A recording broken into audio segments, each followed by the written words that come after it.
एक ये भी कारण हो सकता है, क्योंकि ये 40 ईयर से नीचे जिन लोगों में हार्ट अटैक आते हैं उसमें मोस्ट कॉमन अभी इस वक्त ये देखा जा रहा है कि कहीं ना कोई नशे की कोई ना कोई आदत आदमी में होती है जो हमें पता नहीं होती।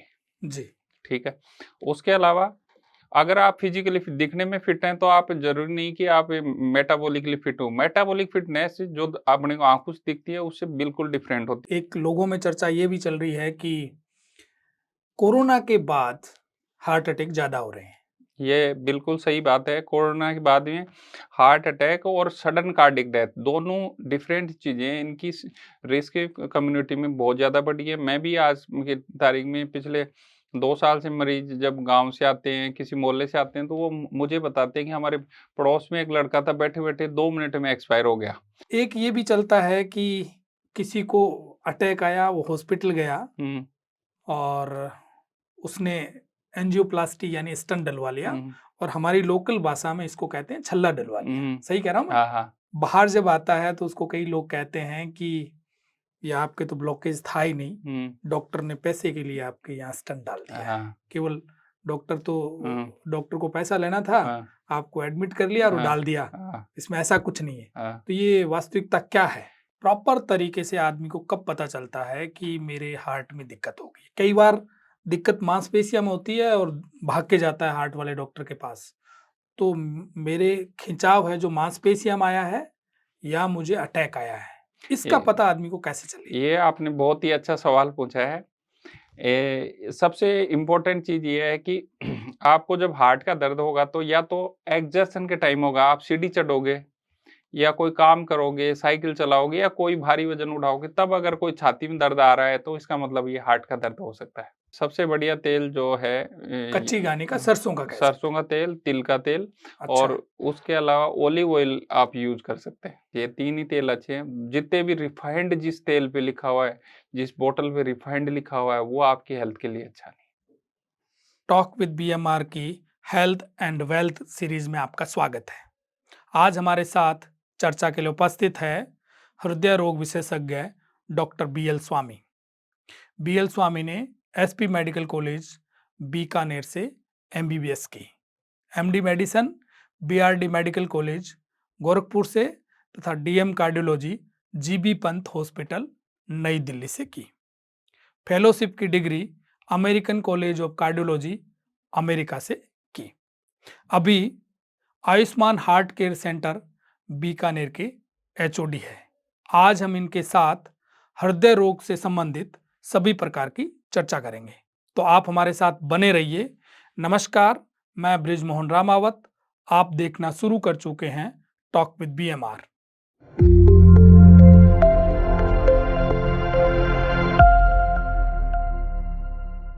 डॉक्टर साहब, टॉक विद बीएमआर में आपका बहुत बहुत स्वागत। धन्यवाद।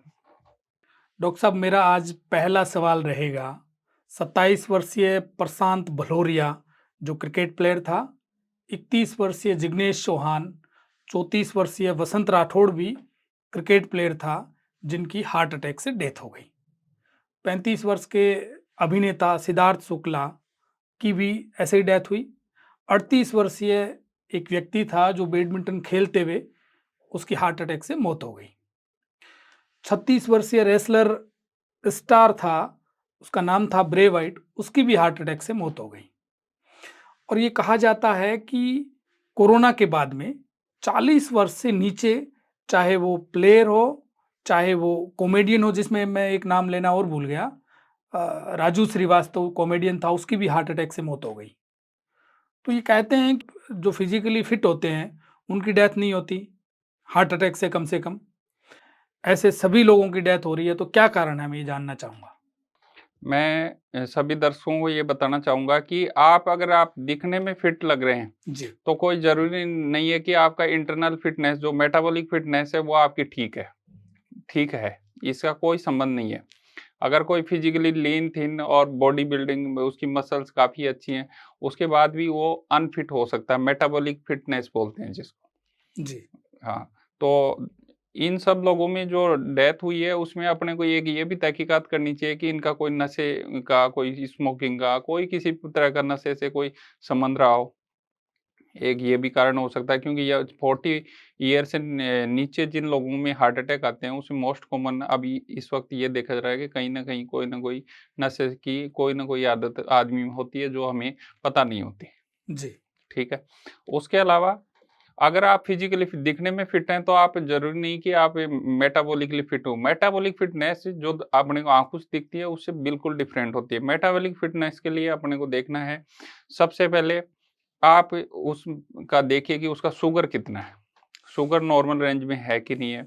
उसके बाद में आप उसका बॉडी मास इंडेक्स देखिए, जिससे कि बॉडी मास इंडेक्स आपका 23 रहना मैं चाहिए। एकदम सिंपल भाषा में बताओ कि मेटाबॉलिक सिस्टम क्या है? मेटाबॉलिक फिटनेस ये होती है कि जैसे कि आपने शुगर ली, शुगर क्या है, जैसे गाड़ी के इंजन को आपको डीजल चाहिए, जी। वैसे ही अपने इस बॉडी को चलाने के लिए भी कैलोरी चाहिए। वो जब अपने शरीर में जाती हैं उनको मेटाबॉलिज्म होता है, उनको पचाने की प्रक्रिया स्टार्ट होती है, तो वो कहीं एक्सेस में तो नहीं ले रहे हैं। एक्सेस में अगर आप ले रहे हो, जैसे मीठा आपने एक्सेस में लिया तो वो कहीं न कहीं बैड कोलेस्ट्रॉल में जाके जमेगा, पर वो बात है, वो चीज़ आपको आपकी फ़िटनेस में तो नहीं दिखाई देगी। फ़िटनेस में हो सकता है आप अच्छे मस्कुलर, अच्छी कंडीशन में आप देखने में लग रहे हो, पर हो सकता है कि वो लिवर में बैड कोलेस्ट्रॉल सिंथेसिस हो रहा हो, उसके बाद में आपका वो धीरे-धीरे हार्ट की नसों में जाके जम जाता है, दिमाग की नसों में जम जाता है, हाथ-पैरों की नसों में जम जाता है, जिसके बाद एक समय के बाद में आपको उसके दुष्परिणाम देखने को मिलते हैं। जी। तो ये आपकी मेटाबॉलिक फिटनेस होती है। मेटाबॉलिक फिटनेस है कि आपकी बॉडी के अंदर जो खा पी रहे हैं, आप जो भी खा पी रहे हैं, जो कि वो कितनी मात्रा में जा रहा है, सही संतुलित संतुलित भोजन वाली जो बात है वो आपकी फिटनेस के साथ संतुलित मात्रा में सब चीज़ आप ले रहे हैं कि नहीं ले रहे हैं, ये बहुत इम्पोर्टेंट रहती है। मेटाबॉलिक फिटनेस हुँ। को कैसे समझा जाए कि मेरी मेटाबॉलिक फिटनेस सही है या गलत है? जैसे आपके मोबाइल के नंबर होते हैं वो तो फिर भी फिक्स रहते हैं, पर मेटाबॉलिक फिटनेस ऐसी है कि जिसको आप चाहें कोशिश करें, लाइफस्टाइल मॉडिफिकेशन करें तो उसको चेंज कर सकते हैं, जिसमें सबसे पहला है आप अपने बॉडी ब्लड शुगर, जी। उसके बाद में बैड कोलेस्ट्रॉल है जिसका नाम है एलडीएल, उसका लेवल नॉर्मल आदमी में 100 के नीचे होना चाहिए, पर अगर किसी को हार्ट की डिजीज हो जाए तो आजकल नया उसका टारगेट 50 से कम आपका एलडीएल का लेवल होना चाहिए। अगर आप दवाई भी ले रहे हैं और आपका एलडीएल कंट्रोल नहीं है तो आपकी मेटाबॉलिक फिटनेस अच्छी नहीं है।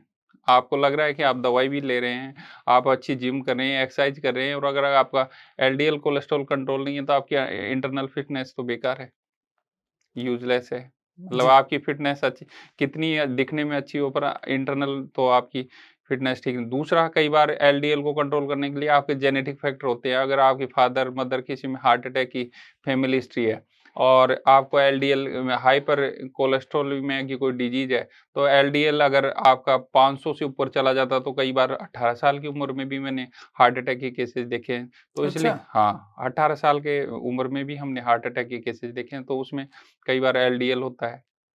एलडीएल जो जेनेटिकली ड्रिवन होता है उसको कंट्रोल करने के लिए कई बार आपको कोलेस्ट्रॉल कम करने के लिए इंजेक्शन भी लगाने पड़ते हैं। तो इसलिए मेटाबॉलिक फिटनेस आपकी फिजिकल फिटनेस से कोई आपस में कोरिलेशन नहीं है। एलडीएल के अलावा और क्या-क्या है मेटाबॉलिक फिटनेस में? मेटाबॉलिक एलडीएल है, उसके अलावा आप अपना बीपी कंट्रोल रखें। इसके अलावा वेस्ट और हिप रेशियो होता है। वेस्ट मतलब ये वाला फैट जी। और हिप, इन दोनों का रेशियो होता है। मेल में ये 0.9 से कम होना चाहिए, फीमेल में 0.85 से कम होना चाहिए। अच्छा। हाँ, क्योंकि ये वाला जो फैट है, ये जो फैट है ये आपके लिए अच्छा नहीं होता। वेस्ट सर्कम्फ्रेंस जैसे-जैसे बढ़ती जाती है, ये फैट आपके लिए कार्डियोवैस्कुलर डिजीज़ की रिस्क बढ़ाता है। जी। ठीक है? इसके अलावा जो सबसे पहले आपने शुरुआत में बात की कि यंग में अगर कोई हार्ट अटैक हो रहा है तो मोस्ट कॉमनली उसमें आपको एक नशा का भी रूल आउट करना चाहिए। कोई गुटखा खा रहा है, कोई तम्बाकू चबा रहा है, या कोई किसी प्रकार की कोई स्मोकिंग कर रहा है, या इसके अलावा भी आजकल इसमें कोकेन और भी कई तरह के नशे हैं, तो उनके लिए भी अपने को वर्कअप करना चाहिए कि कहीं ये ले नहीं रहा। और सबसे बड़ी इनमें समस्या ये आती है कि सोशल स्टिग्मा के कारण लोग डॉक्टर्स को भी वो चीज़ कई बार अपने नशे की आदत है उसके बारे में बताते नहीं हैं। जी। इसलिए मैं सभी से कहना चाहूँगा कि अगर आप कोई नशा करते हैं और अगर आपको कोई हार्ट की प्रॉब्लम है तो अपने डॉक्टर से ज़रूर शेयर करें। एक लोगों में चर्चा ये भी चल रही है कि कोरोना के बाद हार्ट अटैक ज़्यादा हो रहे हैं। ये बिल्कुल सही बात है। कोरोना के बाद में हार्ट अटैक और सडन कार्डियक डेथ दोनों डिफरेंट चीज़ें हैं। इनकी रिस्क कम्युनिटी में बहुत ज़्यादा बढ़ी है। मैं भी आज की तारीख में पिछले 2 साल से मरीज़ जब गाँव से आते हैं, किसी मोहल्ले से आते हैं, तो वो मुझे बताते हैं कि हमारे पड़ोस में एक लड़का था, बैठे-बैठे 2 मिनट में एक्सपायर हो गया। तो मैं ये मानता हूँ कि हार्ट अटैक से कभी भी आदमी 2 मिनट में एक्सपायर नहीं हो सकता। 2 मिनट में एक्सपायर तभी हो सकता है जब उसकी सडन कार्डियक अरेस्ट हुआ।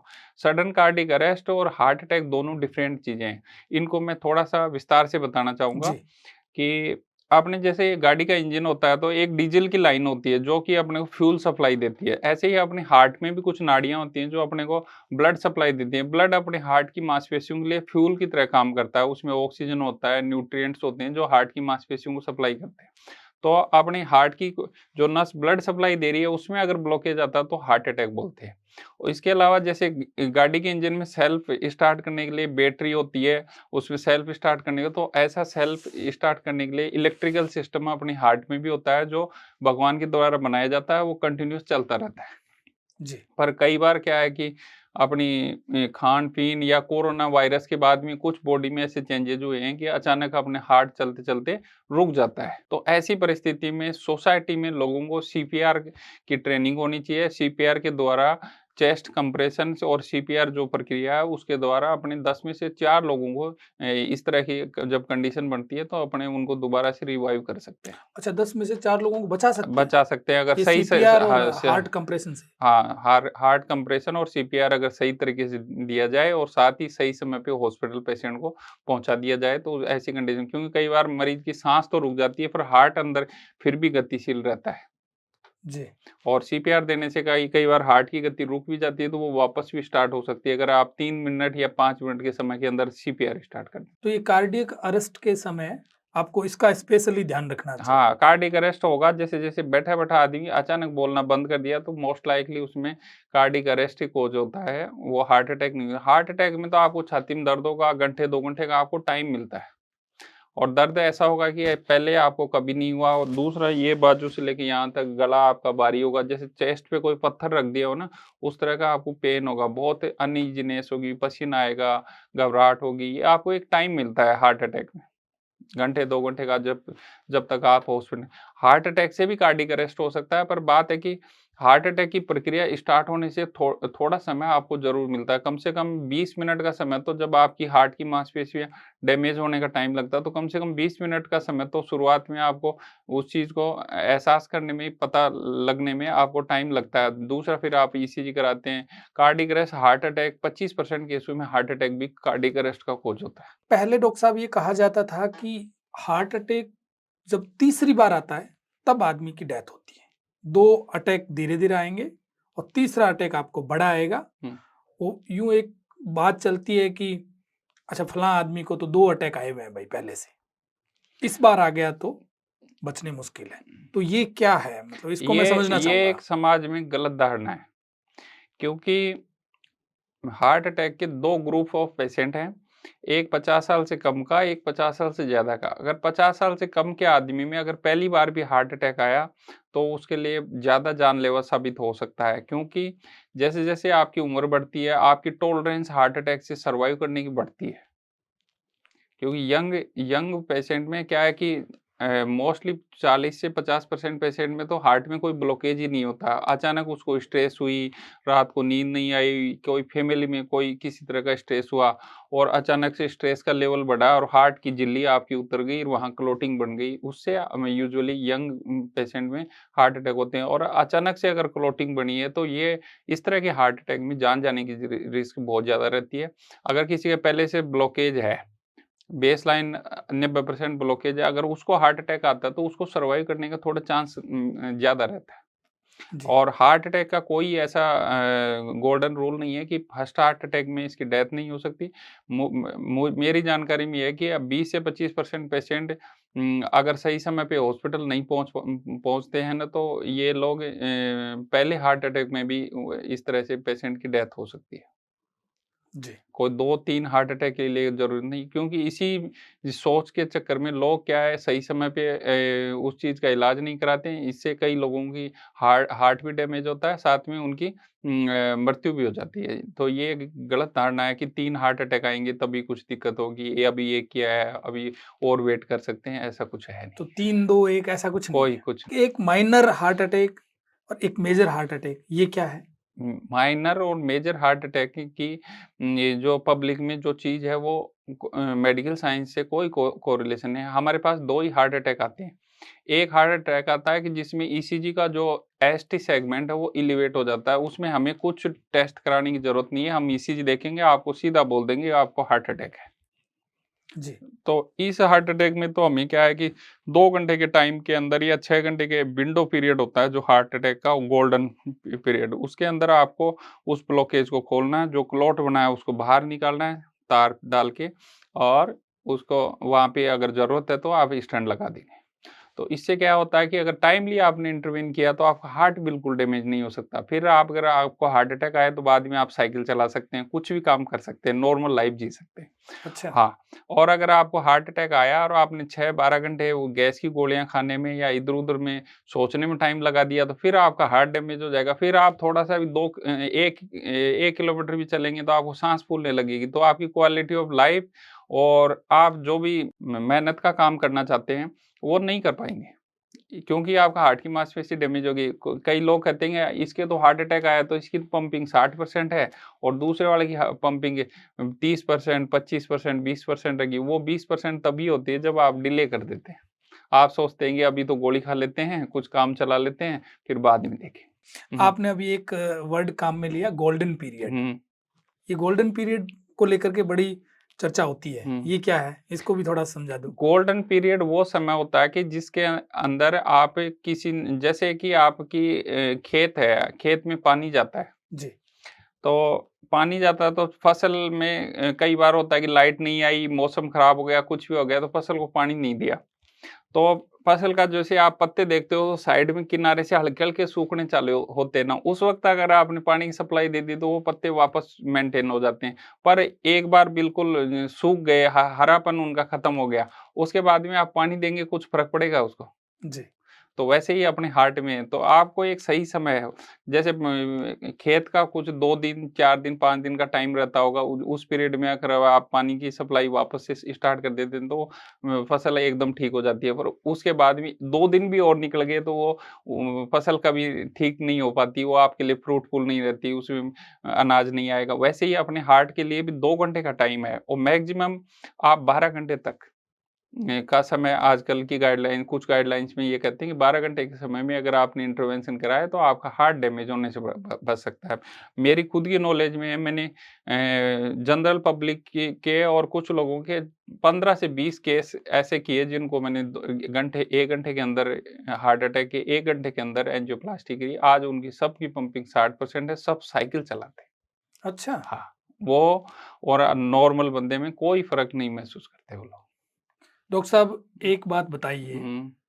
कि बीकानेर में किसी को हार्ट अटैक आया, तो उसको पहले यहाँ की लोकल हॉस्पिटल में लेके जाएँगे, हुँ, वहाँ उसके ट्रीटमेंट या डायग्नोज़ करने में 2, 3, 4 घंटे, हुँ। जनरल बात अलग ने, फिर उसके परिजन कहते हैं कि यहाँ ट्रीटमेंट नहीं कराएँगे या किसी कारणवश उनको जयपुर ले जाना है। तो आप जिस गोल्डन पीरियड की बात कर रहे हो, वो तो जयपुर पहुँचते-पहुँचते खत्म हो जाएगा। हाँ, मैं आपको ये बताना चाहता हूँ कि ये एक बहुत ही अच्छा सवाल है।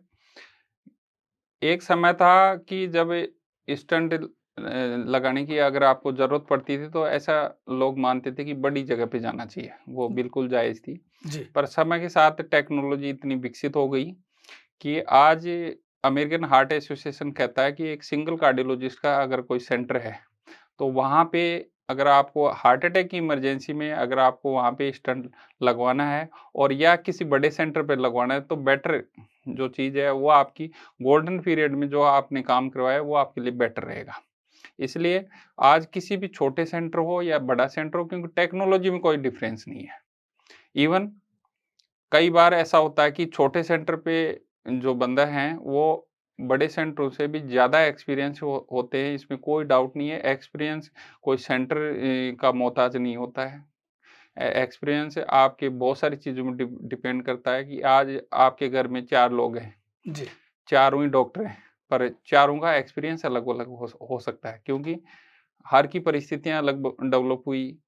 परिस्थितियों के बाद में आपने कहाँ से डिग्री करी, कहाँ किसके अंडर आपने सीखा, फिर उसके बाद में आपने कैसा फ़ील्ड चुना, तो प एक्सपीरियंस तो एक बहुत वाइड डेफ़िनेशन है। दूसरा, इंडिविजुअल पे भी रिस्क टेकिंग कैपेसिटी पे डिपेंड करता है। हर आदमी की अपनी रिस्क टेकिंग कैपेसिटी होती है। जैसे मैं आपको बताता हूँ कि मेरे सेंटर पे आज की तारीख में कोई भी हार्ट अटैक का केस आता है, तो हम लोग ओपीडी छोड़ देते हैं सेंटर पे। बाकी सब पेशेंट हमारे लिए एक बार के लिए हम उस काम को रोक देते हैं सेंटर पे। हम चाहते हैं कि हार्ट अटैक वाले का सबसे पहले इलाज हो, क्योंकि डाइंग इमरजेंसी है तो हार्ट अटैक वाले को है, बाकी किसी को ओपीडी है, वो हो सकता है उसको 1 घंटे का थोड़ा डिले हो जाए, उससे उसकी लाइफ को कोई प्रभाव नहीं पड़ेगा। दूसरा, उसको कोई नुकसान भी नहीं का हो सकता है, उसको थोड़ा वेट करना पड़े, जिसके लिए कई बार हमें भी दुःख होता है कि किसी को हमने 1 घंटे वेट कराया। पर बात है सबसे इम्पोर्टेंस हमेशा हार्ट अटैक वाले पेशेंट को, तो इसके लिए जैसे ग्रीन जो ग्रीन बेल्ट या जो अपने बोलते हैं ना ग्रीन कॉरिडोर, जी, वो व्यवस्था होनी चाहिए। आपको कहीं भी ऐसी प्रॉब्लम नहीं है। दूसरा, सारे सेंटर जगह आपस में कनेक्टेड होनी चाहिए कि हार्ट अटैक आए तो पेशेंट जहाँ से स्टार्ट हो वहीं से उसको माइंड मेकअप हो जाए कि आपको हार्ट अटैक है, आपको करना क्या है। जैसे हार्ट अटैक की स्थिति में पेशेंट के साथ सबसे बड़ी मुसीबत होती है कि उसको क्या करना है, क्या उसके लिए ठीक रहेगा, वो उसको पता नहीं होता, क्योंकि वो डॉक्टर नहीं है, मेडिकल फील्ड का नहीं है, तो उसको जिसने जो सलाह दे दी वो उसी पे चल निकलता है, जो उसको जहाँ जो सूटेबल लगता है उसी पे चल निकलता है। पर हमें ये समझना है कि सबसे बढ़िया हमारे लिए क्या है, क्योंकि गोल्डन आवर का कॉन्सेप्ट है, ये बहुत बड़ी चीज़ है आपके लिए। अगर आप बीकानेर में हैं, तो आज तो बीकानेर में कार्डियोलॉजी के क्षेत्र में इतना काम हो रहा है कि मुझे नहीं लगता कि हार्ट अटैक के केस के लिए अब कोई जयपुर जाना चाहिए, और जाने का फ़ायदा भी नहीं है। अगर हार्ट अटैक हुआ और आप डूंगरगढ़ गए, वहाँ वीटी हो गया, वीटी हुआ, अगर आपके पास डॉक्टर नहीं है, डीसी सोक देना है, वहाँ कौन देगा आपको? तो जी। तो ट्रांसपोर्टेशन की अपनी खुद की लाइफ के लिए रिस्क फैक्टर है हार्ट अटैक ही है। और कोई डिजीज़ में अगर आप कहीं जा रहे हैं तो वो अलग है कि जिसकी सुविधा नहीं है, तो उसके लिए आपको जाना भी चाहिए। ऐसा हम नहीं कहते कि सभी चीज़ों के लिए हम यहीं रुकना चाहिए, पर बात है कि जो सुविधा आपको जहाँ पे मिल रही है तो हमें उस चीज़ का रिस्पेक्ट करना चाहिए। आपने अब तक कितने केस कर लिए? मैंने अब तक 15, मुझे ये आइडिया है कि 15 से 20 हज़ार केस अब तक मेरे हाथ से निकले होंगे, जिसमें एंजियोग्राफी भी होंगी, एंजियोप्लास्टी भी होंगी, सीआरटीडी होंगी, और भी कई बीएमबी होंगे, बच्चों के दिल के छेद होंगे। इस तरह से बहुत सारे अलग-अलग प्रोसीजर हैं, 15 से 20 हज़ार प्रोसीजर मैंने अच्छा, अब तक किए हैं। दूसरा, मैंने पिछले 5 साल के पीरियड में बीकानेर में आने के बाद में लगभग 3000 केस मैंने इंडिविजुअल ये आयुष्मान हार्ट केयर सेंटर पे किए हैं, जो जिसमें मेरे पीछे कोई बैकअप सपोर्ट नहीं था, और सबसे उल्लेखनीय बात ये कि हमने इस सेंटर पे दुनिया के सभी मुश्किल केस भी किए हैं। अच्छा, हाँ, तो बड़ा फिगर है ये तो। हाँ, बड़ा फ़िगर है, और इंडिविजुअल कार्डियोलॉजिस्ट हैं। हुँ, इतने केस मुझे नहीं लगता कि ऑल ओवर राजस्थान कोई इस वक़्त अकेले में कर रहा होगा। जी, क्योंकि जहाँ भी हैं 2, 3, 4 कार्डियोलॉजिस्ट हैं, कार्डियोलॉजिस्ट के लिए इतना काम। दूसरा सबसे बढ़िया बात हम मुझे ये लगती है कि कार्डियोलॉजी में आप कोई भी प्रोसीजर करते हैं, तो डोर टू बैलून टाइम होता है, जिसका जितना फ़ास्ट रिस्पॉन्स है, अगर आपका 10 मिनट का डोर टू बैलून टाइम है, तो वो पेशेंट के लिए बहुत बेनिफिशियल है। जैसे ही पेशेंट आपके हॉस्पिटल में एंटर हुआ और आपकी 10 मिनट में उसकी एंजियोग्राफी होके और नाड़ी में ब्लॉकेज अगर आपने 10 मिनट में खोल दिया, तो ये बेस्ट टाइम है 10 मिनट का समय। पर यह चीज़ इसलिए संभव नहीं हो पाती कि लोग उनके बीच में डिस्कशन, पेशेंट के अटेंडेंट को समझाना, बाकी सब चीज़ों में थोड़ी प्रॉब्लम होती है। बाकी अब मुझे ऐसा लगता है कि धीरे-धीरे अब इस तरह का काम हार्ट अटैक की एंजियोप्लास्टी अब बीकानेर में होने लगी, तो लोगों का थोड़ा-सा माइंडसेट अब चेंज हो रहा है कि ये एक अच्छी और बेनिफिशियल चीज़ है हम लोगों के लिए, तो लोग इस चीज़ को अब धीरे-धीरे समझने भी लगे। तो ये गोल्डन पीरियड हम माने 2 घंटे से लेकर के 12 घंटे तक। बस। उसके बाद ये पीरियड खत्म? उसके बाद भी ये पीरियड खत्म हो जाता है। फिर उसके बाद भी कुछ-कुछ केसेस में आपको लाभ मिलता है, पर इतना बेनिफिट नहीं मिलता जितना वो आपकी पंपिंग पंपिंग डाउन हो जाती है। फिर डाउन हो डाउन जाती होने है, के कम हो बाद में जाएगी। कुछ नहीं। दूसरी बात है कि जो खून पतले के करने की दवाइयाँ हैं, उनका खुद का अपना साइड इफ़ेक्ट है। किसी को ब्रेन हेमरेज हो जाता है, कि किसी के कहीं से इंटरनल ऑर्गन से ब्लीडिंग होने लग जाती है। तो ओवरऑल रिस्क जो खून पतले का करके अपने ट्रीटमेंट करते हैं, उसमें पेशेंट को ओवरऑल जो ट्रायल्स हैं, जो अमेरिकन हार्ट एसोसिएशन की गाइडलाइंस हैं, उनके हिसाब से प्राइमरी एंजियोप्लास्टी जो अपने करते हैं सही समय पे, गोल्डन हावर्स में एंजियोप्लास्टी करते हैं, उसका तुलना में जो खून पतला के करने की जो सक्सेस रेट है, वो 70% है। जी। जबकि प्राइमरी एंजियोप्लास्टी की सक्सेस रेट 95% तक है। अच्छा, बहुत हाँ, बड़ा रेशियो हाँ, है, बड़ा बहुत प बड़ा अंतर है मतलब बड़ा इसमें। अंतर है। तो ये एंजियोप्लास्टी और एक एंजियोग्राफी, हुँ। इन दोनों में क्या फ़र्क है? दोनों एक ही चीज़ है। एंजियोग्राफी क्या है कि अपने नस को जाके टेस्ट करते हैं कि ब्लॉकेज कहाँ पे है। जी। यहाँ तक पहुँचेंगे तो आप ये मानिए कि यहाँ से आपके हार्ट की नस निकलती है, तो इसके मुँह तक पहुँचेंगे, अपने हार्ट की नस के मुँह पे डाई डालते हैं, तो आपको दिख जाएगा कि ये इस जगह पे बंद है।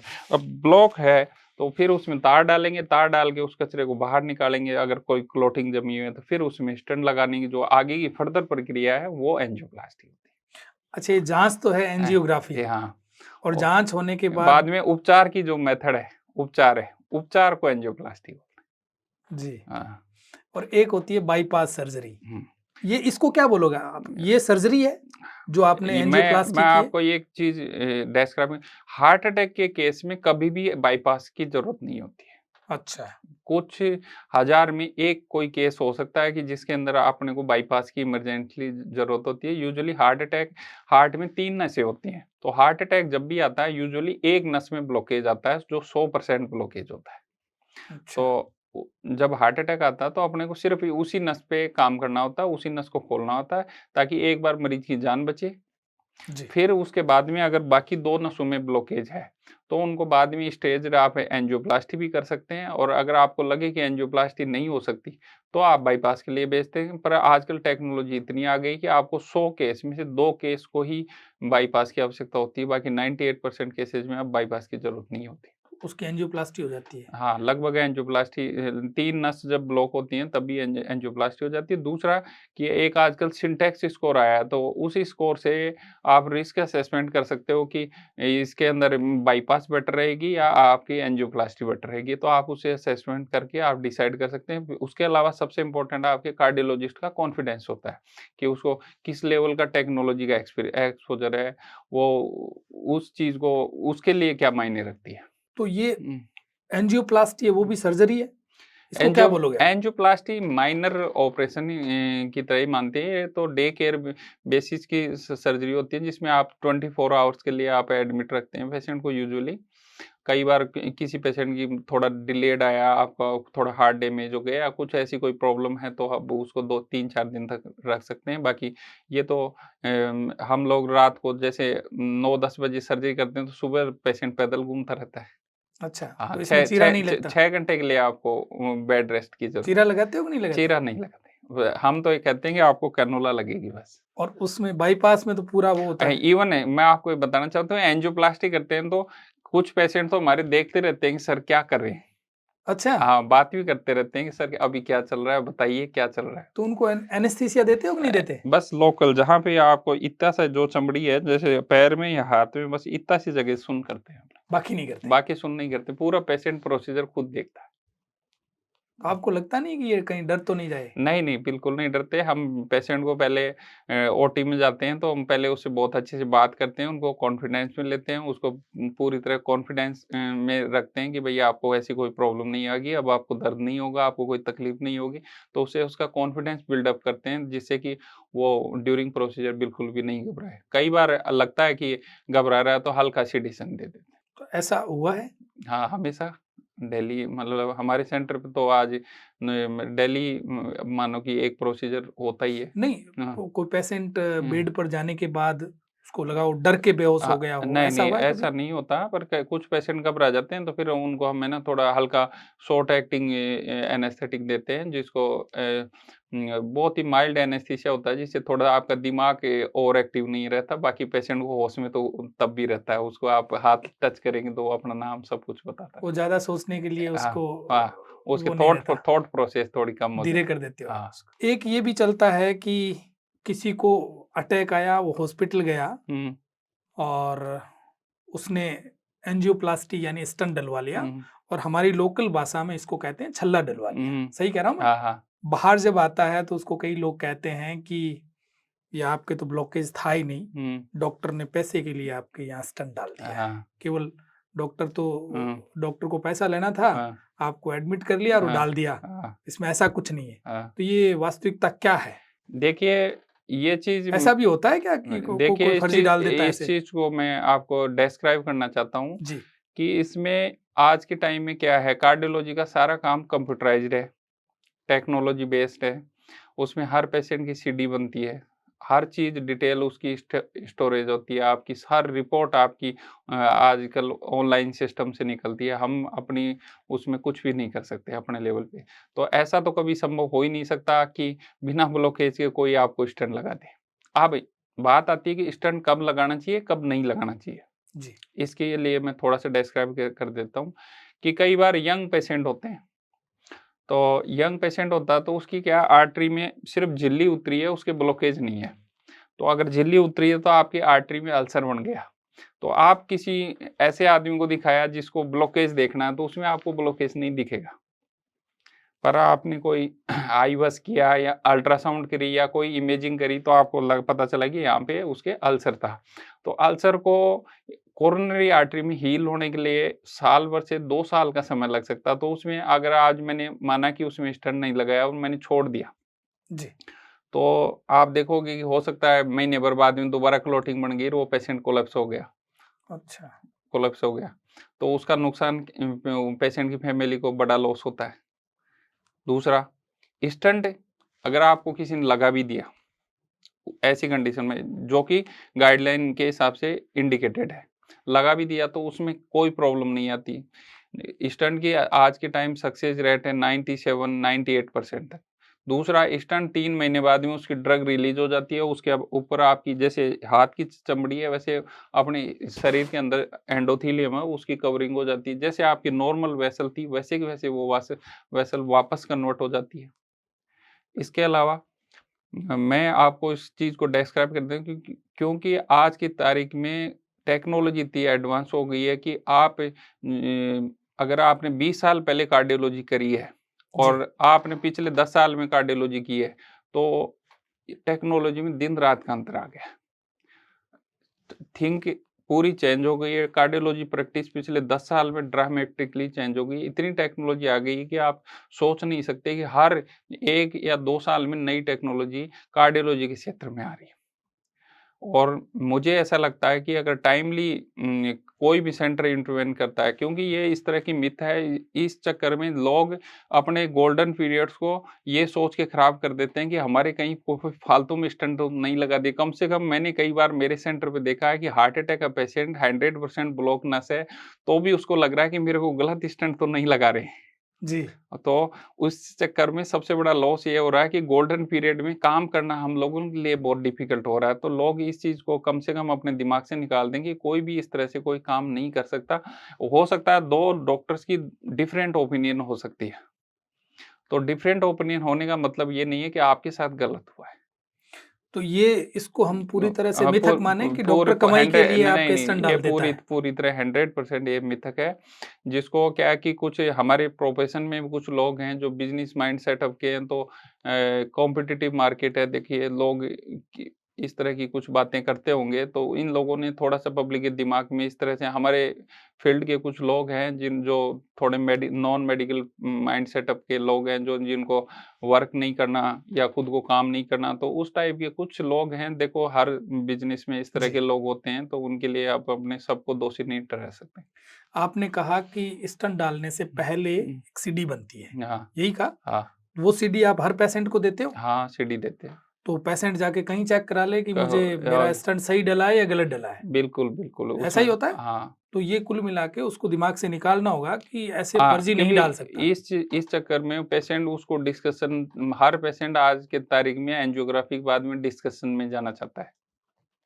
जी, तो डिस्कशन में जाने का सबसे बड़ा नुकसान है, एक तो आपकी इमरजेंसी कंडीशन है, आपका विंडो पीरियड में आपका हार्ट तो पूरा डैमेज हो गया, उस डिस्कशन का पेशेंट के लिए तो यूज़लेस हो गया ना। एक स्टंट के बारे में और चलता है हुँ, कि स्टंट की एक उम्र होगी 10 साल, 8 साल, 12 साल, हुँ, अलग-अलग लोग अलग-अलग तरह की बातें करते हैं कि मेरे जो स्टंट डाला है उसकी उम्र 10 साल है। हुँ, 10 साल बाद में ये स्टंट के जंक लग जाएगा और फिर हुँ। वापस वही स्थिति है, इसको निकालो, वापस डालो और टाइम से नहीं निकाला तो आदमी चला जाएगा। ऐसा कुछ भी नहीं है, एक्चुअली स्टंट की सक्सेस रेट है 97% 15 ईयर पे। 15 साल पे 97% उसकी पेटेंसी रेट होती है। जी, तो 100 में से 97% के तो ये बात मानिए कि आप लगभग लाइफ लॉन्ग स्टेंट चलता है। पूरी लाइफ? हाँ, हाँ। अच्छा, हाँ, दूसरी बात है कि 3% केस वो होते हैं जिनके अंदर कई बार आपने स्मोकिंग के लिए मना किया तो मुझे तो नहीं लगता कि आप 100 में से 20 से 30 लोग आप स्मोकिंग बंद करेंगे। दूसरा, कई लोग दवाई तो खा रहे हैं पर उनको पता ही नहीं है कि उनको एलडीएल कोलेस्ट्रॉल का टारगेट अचीव हो रहा है कि बस वो दवाई मिल गई, वो अपने खा रहे हैं, मस्त हैं, दिखाने ही नहीं जाते। मतलब एक बार डॉक्टर के पास चले गए, 2-3 बार आपने सेम सी दवा लिखी, उसके बाद में उसको लगता है कि अब तो दवाई यही चलनी है, तो वो 2-2 साल, 3-3 साल तक सेम दवाई खाते रहते हैं, कभी कोलेस्ट्रॉल चेक नहीं करवाते। वो उसका एलडीएल कोलेस्ट्रॉल का टारगेट हो सकता है आपका 20 मिलीग्राम अटरोस्टेटिन से टारगेट अचीव हो जाए, हो सकता है दूसरे का 40 से हो जाए, हो सकता है तीसरे पेशेंट का 80 मिलीग्राम से भी ना हो, उसके बाद भी कुछ एडिशन करना हो, पर वो पेशेंट उस चीज़ को नहीं समझता। तो उस परिस्थिति में कोलैप्स होने की ज़्यादा संभावना हाँ, रहती वो है। प जो क्योंकि 3% क्योंकि लोग हैं भाई आप ये समझते हो कि मैंने बाईपास या स्टेंट डलवा लिया, अब मेरे को कुछ नहीं होगा। अ, जी, ये धारणा नहीं है। ये भी एक तरह की मेटाबॉलिक फिटनेस है। आपको भी इसके बाद में स्टेंट डलाने के बाद में कम से कम एक ही चीज़ है जो आपकी लाइफ बढ़ाती है, कोलेस्ट्रॉल लेवल को मेंटेन रखना, टारगेट तक। ऐसा नहीं कि आपने गोली तो खा रहे हो, अब वो आपका बेसलाइन पे आया कि नहीं आया। आज की तारीख में टारगेट है 50 के नीचे, अगर आपको कोई इवेंट हो गई, कार्डियक इवेंट होगी, तो एलडीएल का टारगेट है 50 के नीचे। तो यूजुअली पेशेंट क्या है कि रिपोर्ट की रेंज देखता है। अब वो रेंज तो नॉर्मल पेशेंट के लिए रेंज होती है, अब जिसको डिजीज़ हो गई उसकी तो रेंज अलग होती है। वो तो वो देखता है इतने से इतने के बीच में हाँ, तो मैं ठीक हूँ, हाँ, ठीक पर हूँ। वो नहीं देख रहा है कि मुझे ऑलरेडी डिजीज़ है। हाँ, अब उसका डाउन आ जाता तो वो उससे चिंतित रहता है कि मेरा कोलेस्ट्रॉल अब डाउन हो गया, कहीं मेरे नुकसान नहीं हो जाएगा। जबकि एक्चुअली ये माना गया है कि आपका एलडीएल कोलेस्ट्रॉल 30 तक आपकी बॉडी के लिए बेनिफिशियल है। उससे नीचे अगर डाउन जाता है तो फिर थोड़ा उसके बुरे प्रभाव आते हैं। वो भी इतने बुरे नहीं होते कि जितना आप समझते हैं। स्टंट डालने के बाद में हुँ। आदमी वर्कआउट कर सकता है पहले की तरह? अब मैंने अभी आपको थोड़ी देर पहले बताया कि अगर आपने टाइमली इंटरवेंशन कराया, आपने हार्ट अटैक के टाइम उस जो गोल्डन पीरियड का रेस्पेक्ट किया, अगर आपने टाइमली में इंटरवेंशन करवा लिया, आपका हार्ट डैमेज नहीं हुआ, तो आप एक नॉर्मल आदमी की तरह काम कर सकते हैं। आप इवन साइकिल तक चला सकते हैं। अच्छा, कुल मिला के हुँ, गोल्डन पीरियड का ध्यान रखते हैं। हाँ। ऐसा नहीं है कि वो डिस्कशन में समय नहीं जाया करना है। डिस्कशन में बहुत ज़्यादा समय व्यर्थ करते हैं। लोगों को लगता है कि पता नहीं हमारे साथ कुछ गलत ना हो जाए, इसलिए वो लोग क्या डरते हैं। यूजुअली रात में जैसे मैं 12 बजे बाद में रात को हार्ट अटैक आता है, तो हम एंजियोग्राफी कर देते हैं, रात को 1 बजे कर दी।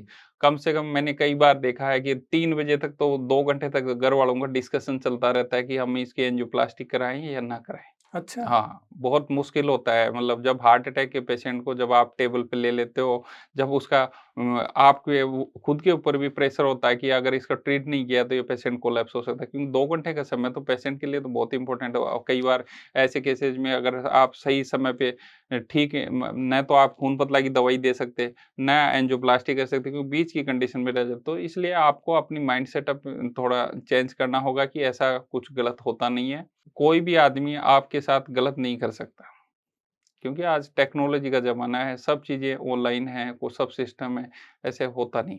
मैं वापस हुँ, पहले वाले सवाल पर आऊँगा। हुँ, हालाँकि सवाल तो मुझे हुँ, सबसे पहले करना चाहिए था। हुँ, प्रॉपर तरीके से आदमी को कब पता चलता है कि मेरे हार्ट में दिक्कत हो गई? कई बार दिक्कत मांसपेशियों में होती है और भाग के जाता है हार्ट वाले डॉक्टर के पास। तो मेरे खिंचाव है जो मांसपेशियां में आया है या मुझे अटैक आया है, इसका ये पता आदमी को कैसे चले? ये आपने बहुत ही अच्छा सवाल पूछा है। सबसे इम्पोर्टेंट चीज़ ये है कि आपको जब हार्ट का दर्द होगा तो या तो एक्सर्शन के टाइम होगा, आप सीढ़ी चढ़ोगे या कोई काम करोगे, साइकिल चलाओगे या कोई भारी वज़न उठाओगे, तब अगर कोई छाती में दर्द आ रहा है तो इसका मतलब ये हार्ट का दर्द हो सकता है। दूसरा, मांसपेशी का दर्द भी नो डाउट बढ़ता है, पर मांसपेशी का दर्द आपको कंटिन्यूअस रहेगा। एक्सरसाइज़ के टाइम भी रहेगा और जब आप आराम से बैठे रहेंगे उस वक़्त भी दर्द रहेगा। जबकि हार्ट का दर्द आपको उस वक़्त आएगा जब आप एक्सर्शन करेंगे। 10 मिनट रहेगा फिर ठीक हो जाएगा।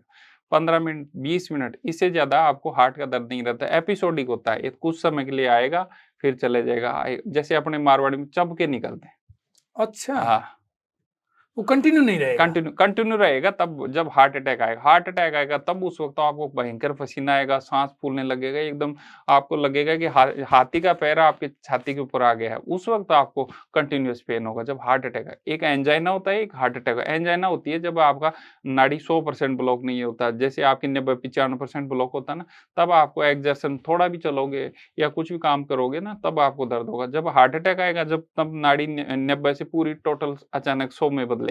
उस वक़्त आपको वो कंटिन्यूअस पेन होगा, वो 2 ढाई 3 घंटे रहता है जब उसका गोल्डन पीरियड है, जब हार्ट आपका पूरा डैमेज हो जाएगा, आपका दर्द ठीक हो जाएगा। तो ये भी एक मिथक है कि अब मेरे दर्द ठीक हो गया है, अब तो मेरे कुछ दिक्कत नहीं है। इसका मतलब ये है कि दर्द ठीक हो गया मतलब ये है कि आपका हार्ट की मांसपेशियाँ डैमेज हो गई है। कई बार ये भी देखा जाता है कि हुँ, आदमी रात को तो आराम से सोया हुँ, और सुबह उठा ही नहीं, हुँ।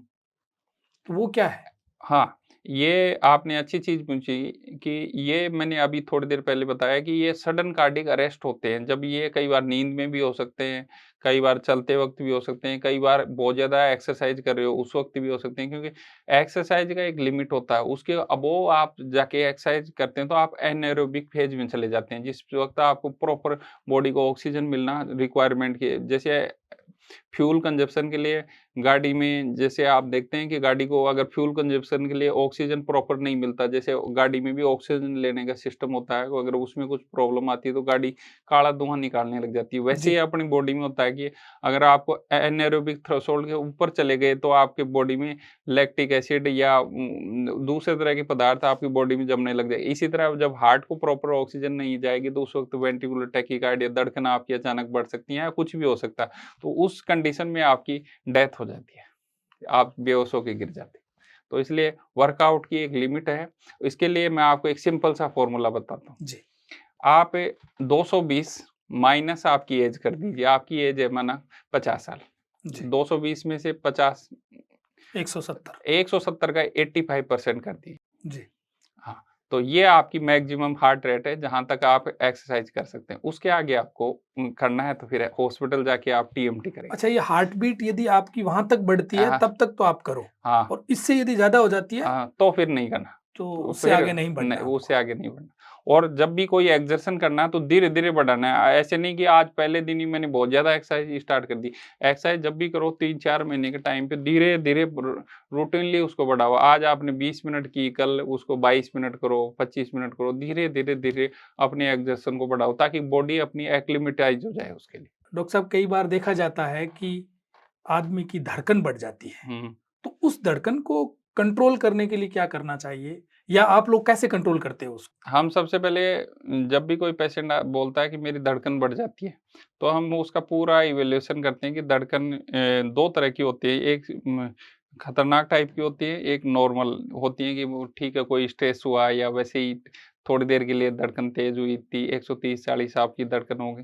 तो अगर आपको वेंट्रिकुलर टैकीकार्डिया है या किसी इस तरह का टैकीकार्डिया है कि जिससे कि आपकी लाइफ को रिस्क हो सकता है। जी, तो हम उसके अंदर 2 मेथड करते हैं। अगर आपका एवीएनआरटी, एवीआरटी मतलब जो हमारी डॉक्टर की भाषा में जिसमें धड़कन आपकी 200 तक चली जाती है पर आप बेहोश नहीं होते हो।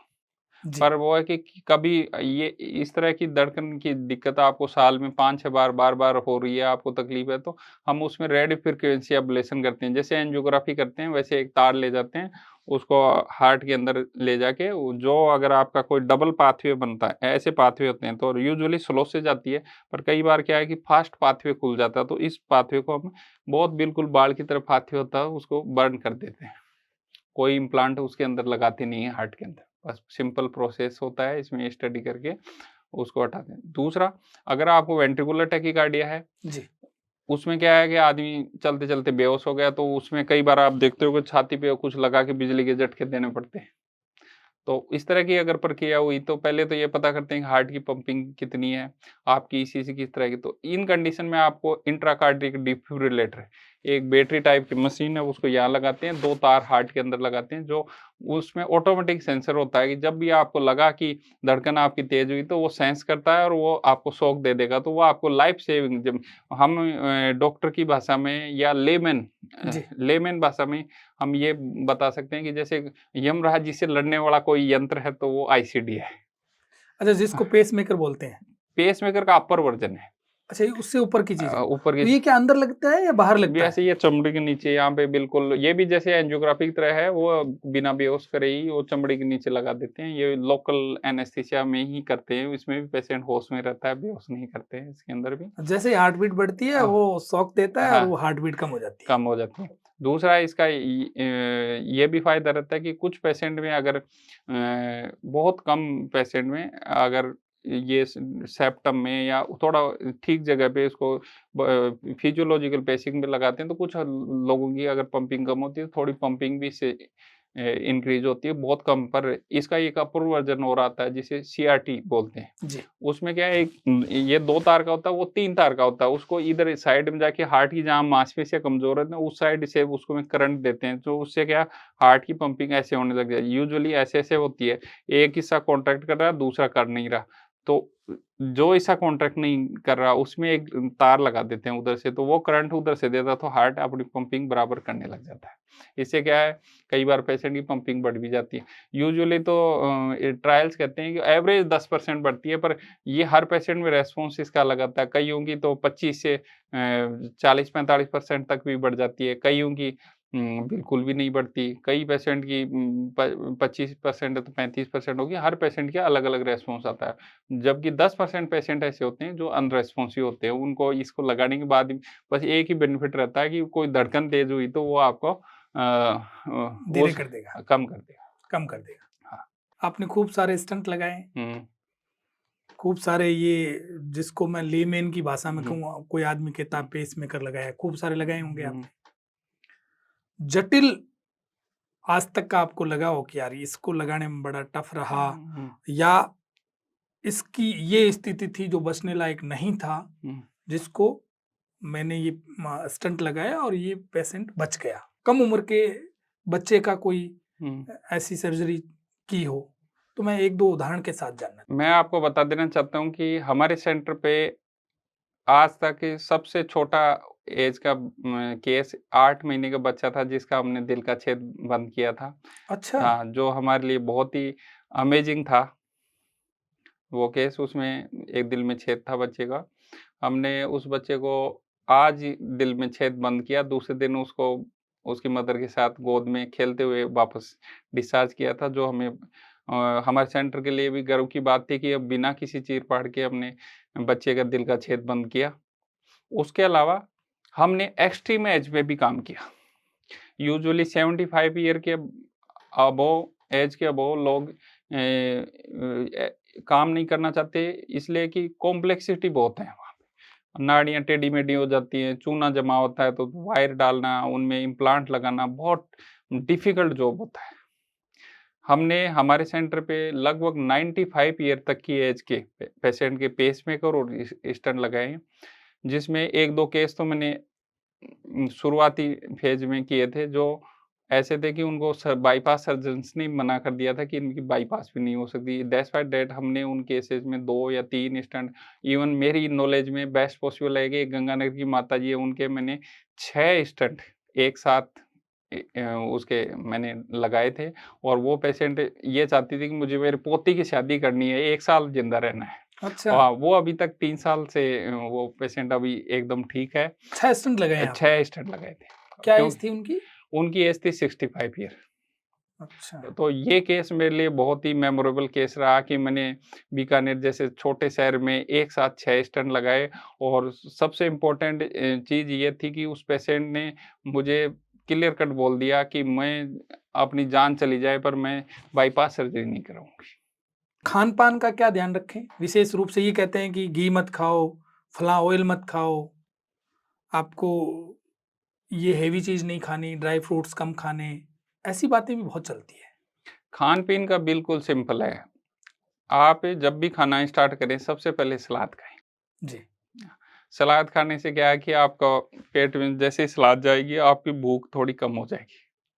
फिर जब भी खाना खाएंगे तो आपकी जो कैलोरीज हैं वो थोड़ी कम हो जाएंगी, खाने की जो अमाउंट है वो कम हो जाएगी। दूसरा बढ़िया, सबसे बढ़िया बात है कि सलाद अपने बैड कोलेस्ट्रॉल को आँत से साफ करती है, सलाद खुद जी, भी। जी। तो इससे क्या है कि सलाद जब भी आप लेते हो तो उसमें क्या है कि फाइबर होता है। फाइबर से क्या है कि आपकी एक तो कॉन्स्टिपेशन भी नहीं होती, सबसे बढ़िया फ़ायदा ये भी है। दूसरा इसके अलावा ये है कि अब ये अपने साथ बैड कोलेस्ट्रॉल को अपने साथ लेके बॉडी से बाहर कर देती है, जिससे क्या है कि ये अपनी बॉडी को बहुत फ़ायदा कर। दूसरा, खान-पीन में क्या-क्या ध्यान रखना है? तो हमारे पास पेशेंट जब भी आते हैं एंजियोप्लास्टी कराती हैं कि डॉक्टर साहब अब खान-पीन का क्या ध्यान रखना है? जी, तो खान-पीन में अब ये आपने 3 तरह के ऑयल की बात करेंगे, जी, ठीक है? पहला ऑयल हो गया आपके एनिमल ऑयल है, जो घी हो गया। घी हो गया, मक्खन हो गया। जी, तो आपको घी और मक्खन है ये बिल्कुल कम करना है। जैसे कि आप खाना अपने यहाँ तो रोटी चलती है, तो रोटी बस बिल्कुल चौपड़ के खा सकते हैं आप। तो हमारे तो हाँ, यहाँ तो चूरमा करके खाते हैं और तो घी नहीं खाते हैं, तो इसका मतलब तो ये है हाँ, कि आपकी और बॉडी में ताकत नहीं रही। हाँ, तो ये किस एज के बाद कम करना है? ये मुझे ऐसा लगता है कि 30 ईयर तक तो बॉडी का मेटाबॉलिज्म अच्छा रहता है, तो उस वक़्त तक तो आप खा सकते हैं, पर 30 के बाद में तो आपको कम करना चाहिए।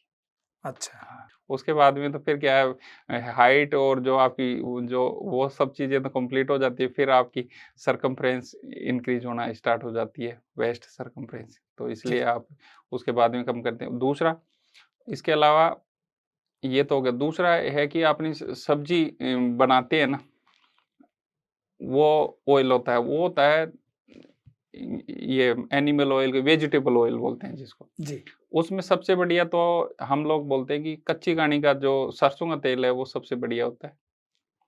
दूसरा, इसके अलावा और भी ऑयल आते हैं, तिल का तेल भी यूज़ कर सकते हैं। कच्ची घानी का। हाँ, तो ये यूज़ कर सकते हैं। सबसे इम्पोर्टेंट होता है कि उसका बॉइलिंग पॉइंट कितना है, जितना ज़्यादा हाई बॉइलिंग पॉइंट होगा वो ऑयल उतना ही स्टेबल रहता है, वो उतना ही आपकी बॉडी के लिए अच्छा होता है, पर उसकी भी एक लिमिट है। तो पर कच्ची घानी में तो बॉइलिंग होती नहीं है ना? बॉइलिंग तो जब करेंगे ना आप, जब अच्छा, जब सब खाना पकाएँगे तो। हाँ, तो उसको बहुत ज़्यादा गर्म करना है। हाँ, बहुत ज़्यादा गरम नहीं करना, तो क्योंकि बहुत ज़्यादा एक बार आपने अगर सरसों का तेल लिया, जी, तो उसको आपको एक बार यूज़ करना है। ऐसे नहीं कि अब ये ठंडा हो गया, दोबारा उसी को गरम कर लिया।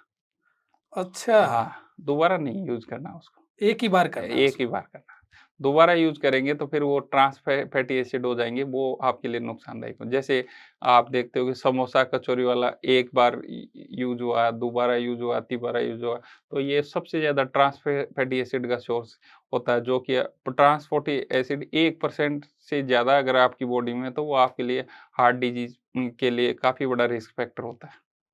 जी, उसके अलावा और भी ऑयल होते हैं, जैसे पूफ़ा और मूफ़ा। तो मूफ़ा में तो आपके सरसों का तेल आ गए, मोनो अनसैचुरेटेड फैटी एसिड। मूफ़ा में आपका जैसे सूर्यमुखी का तेल हो गया, इसके अलावा वालनट हो गए, ये सब बादाम, ये सब चीज़ें आपके लिए हार्ट के लिए अच्छी होती हैं। इसके अलावा जैसे मूँगफली का तेल है, ये बिल्कुल भी हार्ट के लिए अच्छा नहीं होता है, इसमें सैचुरेटेड फैटी एसिड होते हैं। अच्छा, हाँ।